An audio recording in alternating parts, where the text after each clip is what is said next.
The other day on Twitter, I saw this chart going around from, I think Jessica Burbank put it together, and I didn't want to shade Jessica Burbank, so I cut her out of the chart. And I made the point that only Green Party and third party advocates would put together a chart about how poorly they did in the most recent election and use it to somehow like wield the W. They're like, see, you can't blame us as the spoilers. We had no impact at all. And it's like, bro, isn't the whole point of starting a third party to create a threat to the Democratic Party? So the fact that you're pointing out that you created no threat, I mean, I don't see how that's exactly a W. I said, of course, third party votes didn't cost Dems the election, but watching third party advocates tout this as a W just underscores how deeply unserious and irrelevant that movement is. I have yet to see any introspection about their poor performance and lack of impact on the race. And we are going to see from the top of the food chain how there is no plan to do any deep introspection, but there might be plans to put on more tinfoil hats.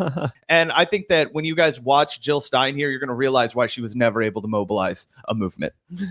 Yep, 100%, which again brings me no joy to point out. I do not revel in this fact. I spent a long time really trying to make the third party thing happen. I'm really hoping it would materialize. Try to make fetch happen. Yeah, we really did, guys. We really did. But anyway, let's take a look here. There's a couple different clips from this. This one is probably good to start with. And, I'm interested in your reaction to this, Zach, because obviously we know that it's not above the government to do infiltration of leftist organizations. I mean, we've all read our history. But I do also get the sense that specifically when we're talking about third parties in the modern era, Zach and I, we started our show in large part covering the People's Party, which turned out to be a total failure and a complete scam. And one thing that I noticed from the very beginning is that a lot of these third party organizations and their corrupt leaders, when things start going awry and they don't want to take the blame, it makes a real easy scapegoat.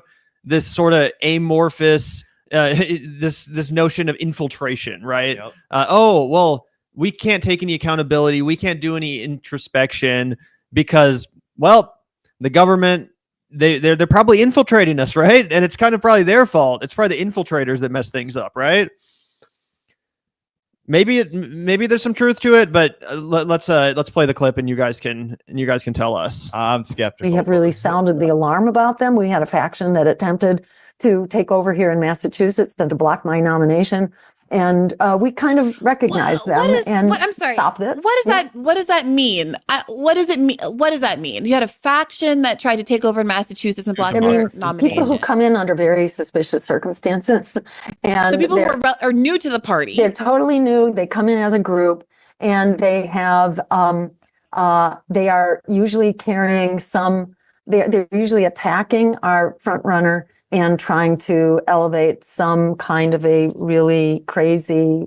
So they're doing politics. They come in and they try and unseat me. And the Green Party is where I run for president. And when I don't want to run for president, I let my friend Howie run for president. And then I said, no, that's my toy, Howie. Give it back to me. I get to run for president again. This is literally like Hillary Clinton's reaction to like Bernie Sanders entering the primary. They're these crazy people that they're infiltrating the primary process and that they want to take down the front runner who happens to be me. What? Crazy. Extremely fringe and unqualified candidate. So they try to sort of mess up the works and create some chaos. A fringe unqualified candidate? Howie Hawkins has never won an election in his entire life. He's ran for office like 30 some odd times and he lost every single time, but he's qualified because he's your friend. That's within our process. And they also take on the highest levels of responsibility as they can in the party. So they're not coming in as people who are joining or people who are seeking to learn about the organization. They're coming in a real overt takeover.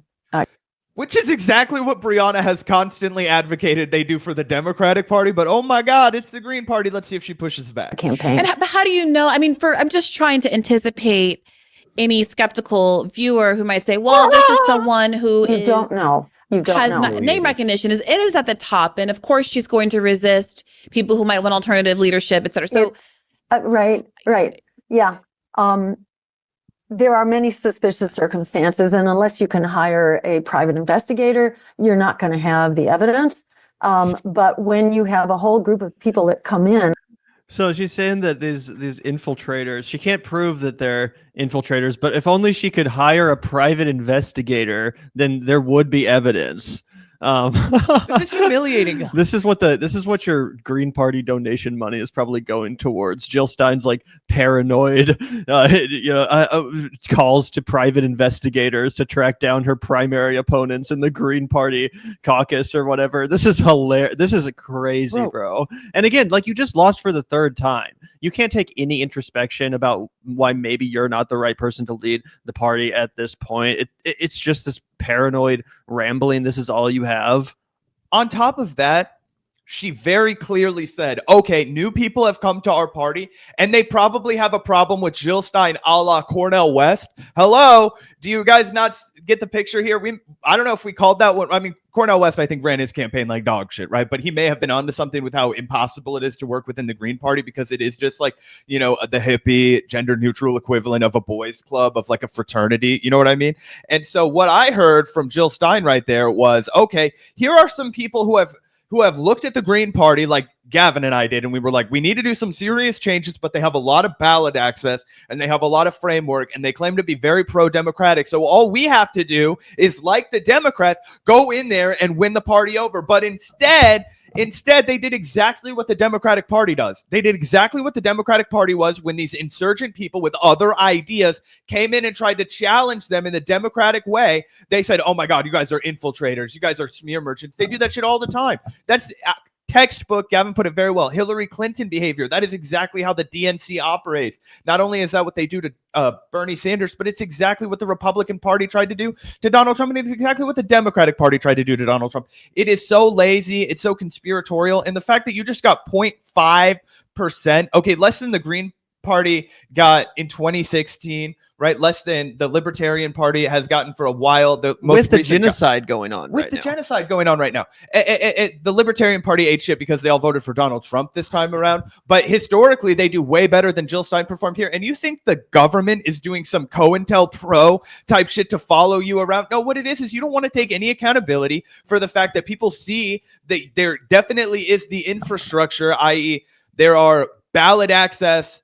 There's ballot access initiatives in place. There's all this kind of stuff in place for you to, if you want to run a real campaign, maybe get to 5%. But because they treat it like your local punk scene where it's gatekeeper after gatekeeper, and it's the same 5 to 15 people watching each other play every night as they all rotate who's in the band. You know what I mean? It's not serious, right? It's like a drum circle in the park. Yep. And it's also telling that, like, yeah, obviously there's going to be a lot of people trying to take over the Green Party. That's the very nature of running for office.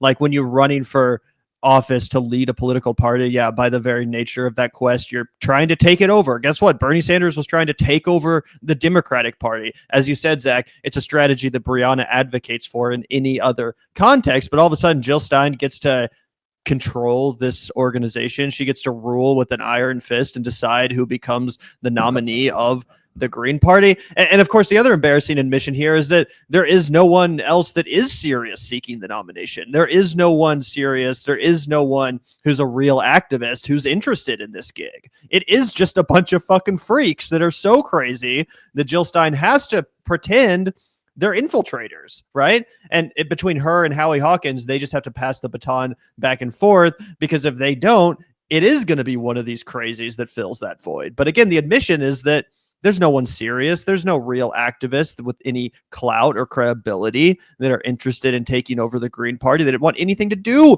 with the Green Party because it's a joke and it's not a serious vessel for political change in this country, unfortunately. That's why none of the unions, for example, endorse the Green Party. At one point in this conversation between Brie and Jill Stein, they're talking about like how isn't it crazy that Sean Fain ultimately endorsed the Democrats instead of Jill Stein. And it's like, yeah, that's because he thought they were going to win. That's because of course. And that's why Sean O'Brien endorsed, endorsed Donald Trump. Or endorsed nobody. Basically endorsed Donald Trump. At the RNC, he dog whistled support for the Republicans. And guess what? We criticized the strategy at the time, but it did kind of pay off. You have to pick between one of the two parties that's actually going to be in power if you're actually interested in getting anything done. If you want to do anything other than fucking virtue signal. And that's what we've been trying to tell you guys shit. We do think the Democrats are a lesser of two evils, but we understand that you have to work with one of the two parties that's going to be in power. even though the Green Party might sound more like me, it might virtue signal and sound kind of, leftier than thou, they're not going to ever be in a position of power. So you can't ask a union to throw their support behind that organization. It's unserious. It's ridiculous. The union actually has members that they need to advocate for, that they're trying to uplift. That's its job. And try to take the part, to basically try to do a takeover of the party's, leadership structure. And then they go away when they don't succeed. It just raises a lot of questions. And we see this happen over and over again. I mean, there are several states, in which weird and bizarre candidates come in and they run as Greens in order to basically destroy the credibility of the party, or in order to drop out at the last minute and throw their support to the Democrat. This happened in Arizona in recent years. So it's not, it's not rocket science that parties try to interfere with each other when they can. And the Green Party is famous for dividing and attacking its former leadership. And it's begun to raise questions, after seeing this advertisement of the Democratic Party that they were looking for people to infiltrate and were going to pay them. It raised real questions in my mind. Again, and began to no evidence to back this up. She's going to offer absolutely no evidence to back this up, and she's sitting across from a lawyer who has thrown a shit ton of her weight and credibility behind the Green Party, and Briahna just has to close her eyes and understand that she's already dug her grave. She just has to ride out this nightmare as she listens to, I'm sorry, a crazy woman rambling at her. Yeah, and that's the other funny thing is Jill Stein wants to act like everyone else in the Green Party but her is a bizarre weirdo. She keeps using terminology like that to describe these like far left, like probably just normal people. Some who want to win. Yeah, people that obviously have no chance at winning. But it's like, bro, that's what everyone considers you, Jill Stein. Like, who do you think you are? Like, you are the bizarre weirdo of American politics that comes out every 4 years. You get called a hippie and a freak and all this shit. And it's like, I don't necessarily think that stuff is true. But who are you to all of a sudden come around and turn and call everyone else that in your own party that's actually interested in participating? Doesn't that kind of rub you the wrong way? Like, these are probably, for the most part, normal people that do believe in the Green Party, that do want to participate in politics, that do want to serve their community, and maybe they're totally delusional, maybe they're even a little bit mentally ill or something, who knows, bro, or they're just people who don't want to have her crotchety ass running for the third fucking time. I'm sorry, guys, this app is killing me. I'm sorry about this. Every time. No, but that's a legitimate criticism. Jill Stein should not be the nominee for the third time in a row. And they could be people who are actually like, oh, I tried DSA and I found out it wasn't for me. Like, they may not be crazy people. She may just be fucking throwing ad hominem attacks their way. She may just be slandering them. And the reality is that nobody comes off as crazy as she does. And you're right. We always talk about the Vice piece that they did in 2016 on her when they thought she actually represented a little bit of a threat, but she's not serious enough to, guys. This is not a woman that you're like, oh yeah, I'm going to follow her to battle. I'm going to get in the trenches for this lady. We're probably good with this, but I watched the full interview, at least what Briahna posted on her YouTube channel, all 30 minutes of it. I had to watch it at like 1.5 speed because it was, oh my God, so tedious. And for one, Jill Stein she didn't let Briahna talk very much. She's very eager to hog the mic and, make a lot of excuses. And at least Brie was kind of trying to hold her accountable. Like, I think Brie could have done a little bit more or been a little bit tougher even. Well, you've seen how she treats the Democrats. Right. But yeah, exactly. But at least she was she played a clip of Chris Hedges criticizing the Green Party, calling them dysfunctional and unserious and, for having no connections to labor, etc. And then Jill Stein makes a bunch of excuses. Right. And it's like, okay, so is Chris Hedges, and she's like, even Chris Hedges is echoing the propagandistic talking points of the mainstream media. It's like, bro, Chris Hedges has ridden with the Green Party for so long. He even said he voted for you guys in this election, even though he knew it was a protest vote. And even Chris Hedges they're going to accuse of being tainted by establishment propaganda talking points because he's willing to just be like 5% honest about the fact that this is a freaking joke and that it's nothing more than a protest vote. And by the way, Brie, Chris Hedges said nothing different than what we've been saying here. Maybe we said it with a little bit more colorfully, but you sat there and, very, very good point, Mr. Hedges. Very good point. When we said the same shit like 4 months ago, you tried to freaking smear us on Twitter and act like we were shilling for the Democrats or whatever because we were saying the obvious truth about this dysfunctional bullshit party.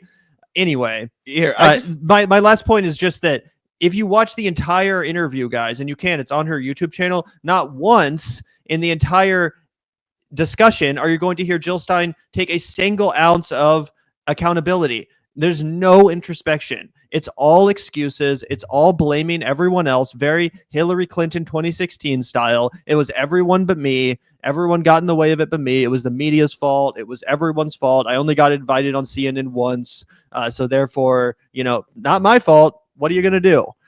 It's like, yeah, then what the fuck is the point of doing this? What the fuck is the point of asking people to donate to you and volunteer and vote for you? It's useless. It's dumb. Well, it's because she loves the sound of her own voice, and it's the only way that she can get people to listen to her because she's entirely uncharismatic and she doesn't have anything original or thoughtful to say. Guys, this is a 60-second montage that Briahna decided was good to put out. Briahna, you are now synonymous with being a Green Party sycophant and simp. The fact that you think it's somehow like morally like superior for you to come out and be like, this is really dysfunctional and it's like honestly not very good to this is not a very good protest movement. Okay, well, you should have maybe spoken up about that a while ago. You walked and chewed bubble gum at the same time. But anyway, just watch this, guys. It's pretty crazy.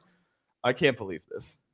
Accepting the support of the party really wasn't connected to the party at all. The Green Party is a largely dysfunctional party. This critique is coming from people who are not connected to the Green Party. I never want us on the left to sound like liberals sound today or Hillary Clinton sound in 2016, unwilling to sort of learn any lessons from a given cycle. I think we've made a huge breakthrough right now in the fight against genocide. He's extremely debated. Others even. He won't get on the stage with someone else. Trump We're now, a huge step in the fight against genocide. What? It's insane. It's beyond. It's outside the realm of reality. Exchanging missiles that could take us into World War III. We live to fight another day. Number one. Right. Even the press has been conditioned to think that simply challenging the parties of war in Wall Street is illegal. It's just like, God, it's so shameless.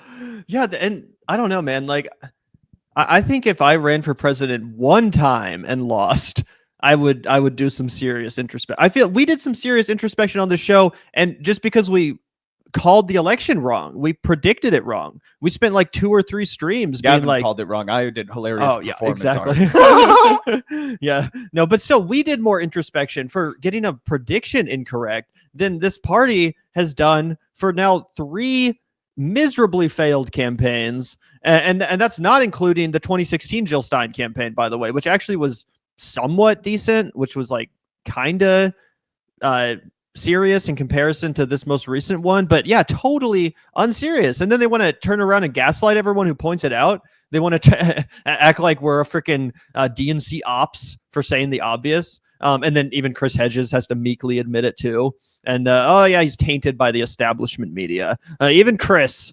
Now we're down. Now it's just Briahna and Jill Stein and who else? Who else is on the Green Party island? Because even Nick Cruz of the Jason Revolutionary, Call. Jason Call. Maybe Peter Dow is still out there kicking. Although he's recently flirting with the idea that there are many more MAGA people who are anti-war on his timeline on X.com than other people, and he's not sure why. That's what he keeps seeing. So it's the mysteries of the world still resist Peter Dow.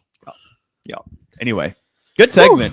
Wow, that was Vanguard fun. takes aging like wine over here. Once again, we're back on the right track. Go ahead and look at the Jets record. You guys remember when I called the 4-13 season and you guys said I was a hater? Well, the performance art era, it's over. The prognosticator caps are back on, fellas, and you can start cashing your checks again, okay?